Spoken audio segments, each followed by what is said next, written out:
जय हिंद दोस्तों, आपका अपने YouTube चैनल क्रैक एसएससी में स्वागत है। सो गाइस, आज के इस वीडियो में देखने वाले हैं जो आपका एसएससी CHSL 2023 का एग्ज़ाम जो चल रहा है। ये 4 मार्च का ये सेकंड शिफ्ट है। सॉरी, यहाँ 25 क्वेश्चंस होना चाहिए लेकिन यहाँ 50 क्वेश्चंस गलती से लिखा गया है, तो इसके लिए माफ़ी चाहते हैं हम।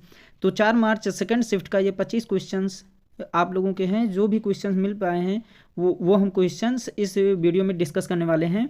तो इसके लिए आप लोग वीडियो में बने रहें। तो उसके लिए टॉप मोस्ट इंपॉर्टेंट क्वेश्चंस को इस वीडियो में डिस्कस करने वाले हैं, और मैं आपको 100% गारंटी देता हूं कि आपके एसएससी CHSL 2023 के एग्जाम में यहाँ से प्रश्न जरूर पूछे जाएंगे, क्योंकि कुछ इंपॉर्टेंट फैक्ट्स भी हम लोगों ने इसमें शामिल किया हुआ है और कुछ इंपॉर्टेंट पॉइंट्स भी इसमें आगे बताया गया है।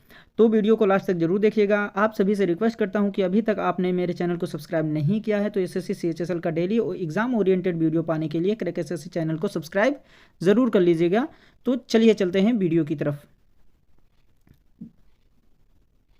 पत्थर की मस्जिद का निर्माण किसने करवाया था? तो पत्थर की मस्जिद का निर्माण परवेज शाह ने करवाया था। ये आपका राइट आंसर हो जाएगा। इससे रिलेटेड कुछ इंपॉर्टेंट पॉइंट्स भी हैं जिसको आप लोग ज़रूर ध्यान रखिएगा।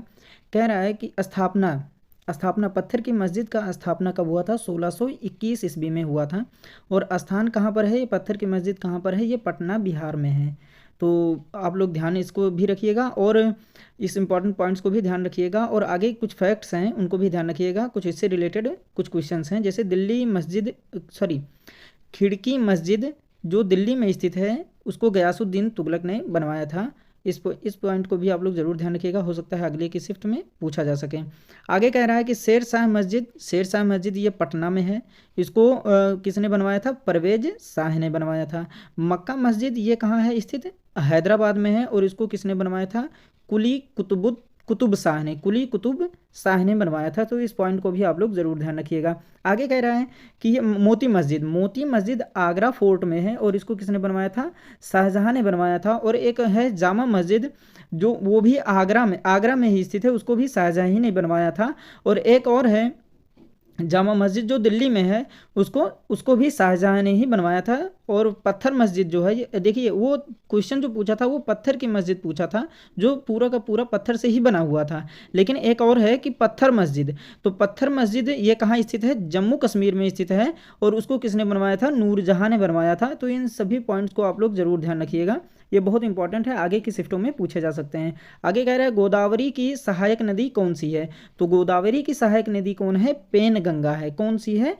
पेन गंगा है। और इससे रिलेटेड कुछ इंपॉर्टेंट पॉइंट्स हैं, जैसे कह रहा है कि नासिक जो है ये गोदावरी नदी के तट पर स्थित है। नासिक है किस नदी के किस नदी के किनारे स्थित है? तो ये गोदावरी नदी के किनारे स्थित है। तो इस फैक्ट को भी आप लोग जरूर ध्यान रखिएगा। आगे कह रहा है गोदावरी नदी महाराष्ट्र, आंध्र प्रदेश, छत्तीसगढ़ और तेलंगाना में बहती है। जो गोदावरी नदी है ये महाराष्ट्र, आंध्र प्रदेश और छत्तीसगढ़ और तेलंगाना राज्य से बहती है। तो इस पॉइंट्स को भी आप लोग जरूर ध्यान रखिएगा, आगे की शिफ्टों में पूछे जा सकते हैं। आगे कह रहा है कैलाश सत्यार्थी को नोबेल पुरस्कार किस क्षेत्र में मिला था? तो कैलाश सत्यार्थी को नोबेल पुरस्कार किस क्षेत्र में मिला था? शांति के क्षेत्र में मिला था। इससे रिलेटेड कुछ इंपॉर्टेंट पॉइंट्स है कि उन्हें यह सम्मान बाल श्रमिकों की मुक्ति, पुनर्वास आदि क्षेत्रों में कार्य के लिए दिया गया था। ये जो नोबेल पुरस्कार शांति के लिए नोबेल पुरस्कार था।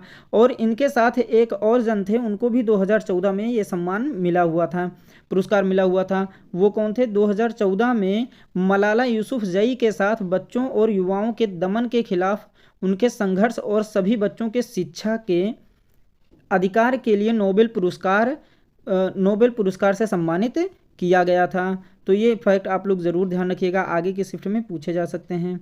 आगे कह रहा है कि राज्यसभा किस अनुच्छेद से संबंधित है? तो राज्यसभा जो है वो अनुच्छेद 80 से संबंधित है। इससे रिलेटेड कुछ इंपॉर्टेंट पॉइंट्स हैं। कह रहा है इसे उच्च सदन के रूप में भी जाना जाता है, राज्यसभा को उच्च सदन के रूप में भी जाना जाता है। और भारत का उपराष्ट्रपति राज्यसभा का पदेन सभापति होता है। भारत का उपराष्ट्रपति जो होता है ये राज्यसभा का पदेन सभापति होता है। और इस सदन में कुल 245 सदस्य है और अधिकतम सामर्थ्य 250 हैं।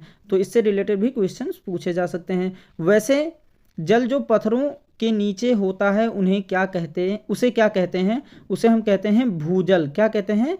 भूजल कहते हैं। ध्यान रखिएगा, इसका आंसर क्या हो जाएगा? भूजल हो जाएगा। और कुछ इंपॉर्टेंट पॉइंट्स हैं कि वह जल जो चट्टानों और मिट्टी से रिस जाता है और भूमि के नीचे जमा हो जाता है उसे ही हम क्या कहते हैं? भूजल कहते हैं।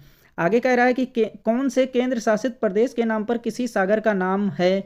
तो कौन से केंद्र शासित प्रदेश के नाम पर किसी सागर का नाम है? तो ये हो जाएगा लक्षद्वीप। क्या हो जाएगा? लक्षद्वीप। इससे रिलेटेड कुछ इंपॉर्टेंट पॉइंट्स हैं कि लक्षद्वीप भारत के दक्षिण पश्चिम तट से 200 से लेकर 440 किलोमीटर दूर लक्षद्वीप सागर में स्थित है। स्थित एक क्या है? एक द्वीप समूह है। तो इस पॉइंट को भी आप लोग जरूर ध्यान रखिएगा। आगे कह रहा है वाद्य यंत्र को नाट्य शास्त्र के द्वारा किसने प्रस्तुत किया था? तो ये किसने प्रस्तुत किया था? इसका आंसर हो जाएगा भरत मुनि ने किया था। आगे कह रहा है कि नाट्य शास्त्र के वाद्य यंत्रों को 4 समूह में वर्गीकृत किया गया था। इस पॉइंट को भी आप लोग ध्यान जरूर रखिएगा। आगे भारतीय संविधान की 7वीं अनुसूची में 3 सूचियां संघ सूची, राज्य सूची एवं समवर्ती सूची हैं। आगे कह रहा है संघ सूची तीनों सूचियों में सबसे बड़ी होती है और इस सूची में शामिल विषयों पर कानून बनाने का अधिकार केंद्र के पास होता है ना। तो आगे कह रहा है प्रोकैरियोटिक सेल में क्या होता है?